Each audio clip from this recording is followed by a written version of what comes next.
Hey everyone, it's Krystallee here. So I want to do this little poll with you to help you grow your awareness and understand that this is an easy exercise that you can do to develop further awareness of what you're going through and how you feel about yourself as you're going through this difficult, challenging situation in your life. And it'll help drive home and narrow down the most important area for you. And I'm going to try doing this poll thing. I've never done it before, but I'm going to give it a shot and go with the flow and see what happens. So please bear with me. So what's very important in moving through this human journey is our way that we feel about ourselves, is the way that we feel about ourselves, is the self-image that we've developed of ourselves. It's the knowing of who we are and why we are the way we are and how did we get to be the way we are, and all the influences, the external influences that impressed upon us even as a child, actually mostly in childhood, gets impressed upon us and then starts shaping the way we look around life, the way we see the world, the way we see other people, the way we feel about certain things, certain people, certain types of people, but more so the way we feel about ourselves. And there's this whole movement of I am enough and harnessing that strong power of knowing that.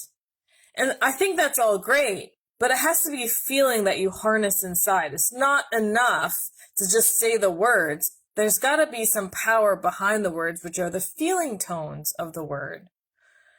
So developing your self-image is critical in how you view your perspective, your perception of life events, your interactions with other people, the quality of your relationships, your health and well-being.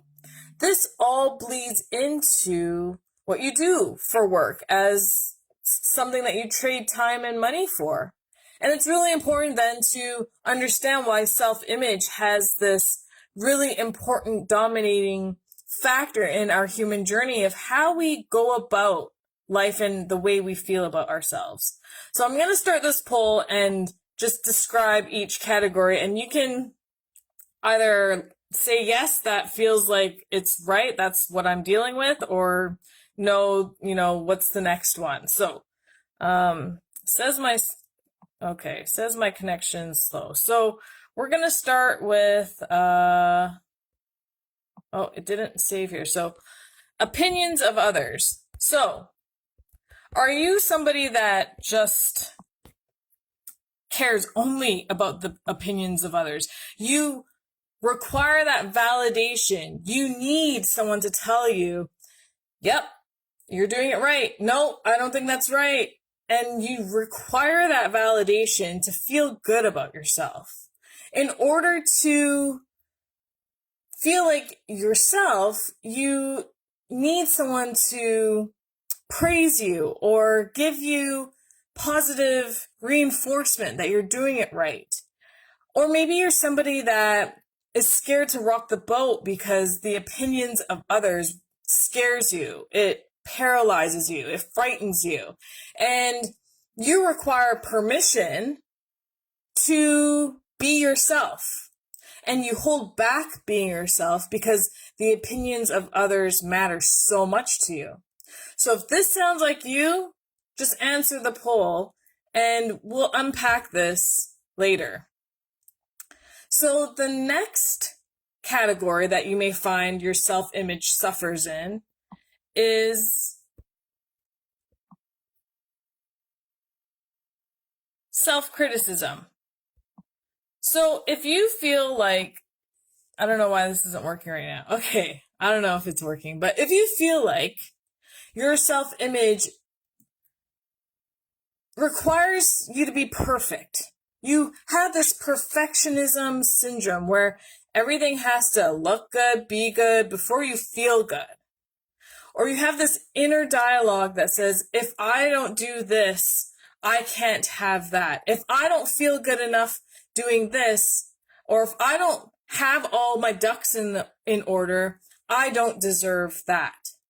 And the self-criticism holds you back from doing things. It paralyzes you from moving forward and creates procrastination, creates a lot of self-doubt, creates these negative feelings like anxiety, and most likely puts you into a state of depression.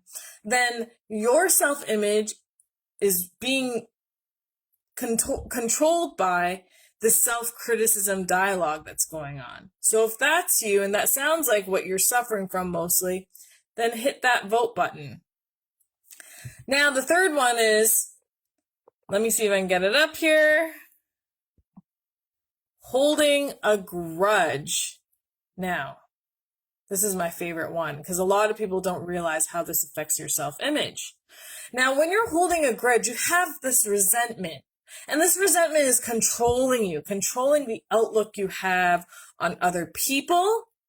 But more so, it's taking up so much residence in your mind and in your body that you feel like it's controlling you. You can't be in the same room with that person. You can't even hear their name or have the sight of that person around you.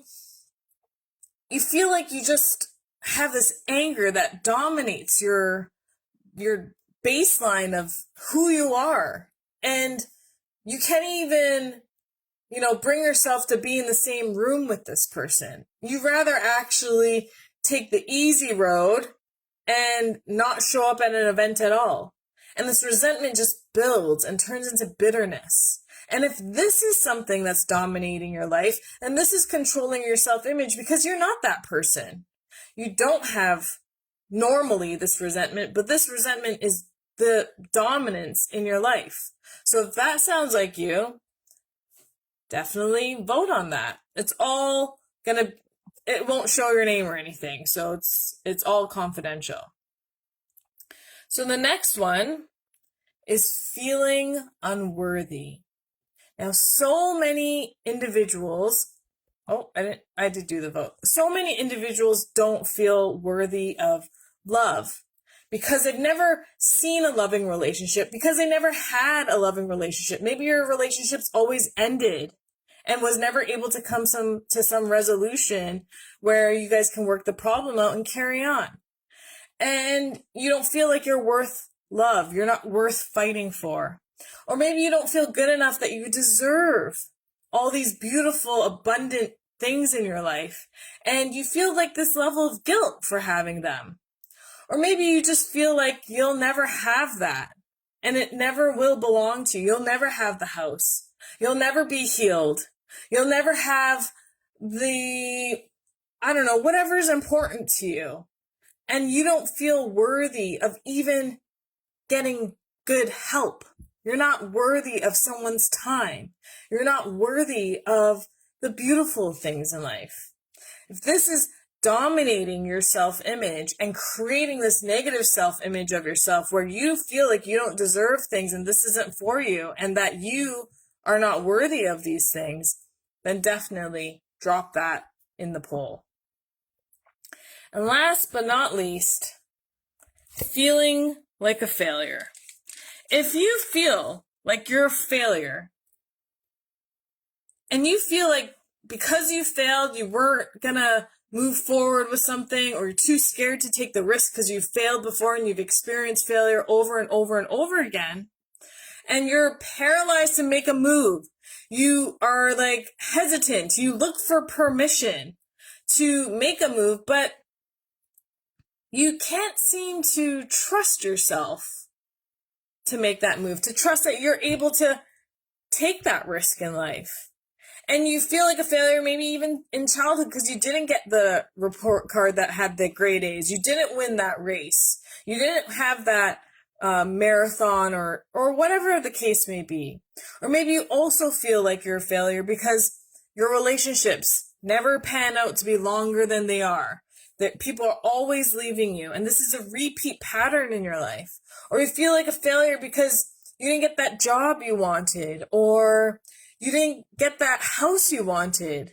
And all these things are stacking up against you. Vote on that and see if that speaks to you. That sense of failure that plagues you and keeps you in this comfort zone, even though you know it's not good for you. So this is the easiest way to identify what's going on with you. And when we start identifying and becoming more aware of what category, and maybe you fit in more categories, but one's always going to be more dominant than the other, then you can decide where you want to start to work in. What's the most important to, give you the biggest release and relief in your life so you can start feeling better about yourself. So you then start developing this more authentic, genuine self-image that you want. It helps you actually open up your brain to actually start evaluating where you lie and what is something that is really persistently bothering you and affecting you so deeply that you don't feel good about yourself. So I hope this exercise was helpful for you today. And I'll be recording another video to tell you about the outcomes of having the positive outcomes in each of these categories and what that would look like for you. But I want you to take a minute just to evaluate yourself and see where you're at, because this is very helpful and it helps me too to just see, okay, how can I develop me more? Where do I need more development in? And that's where I go pursue and find the answers. Thank you for your patience on my poll taking. I hope it works even on the replay. I hope you're able to get some value out of that today. I'll see you soon.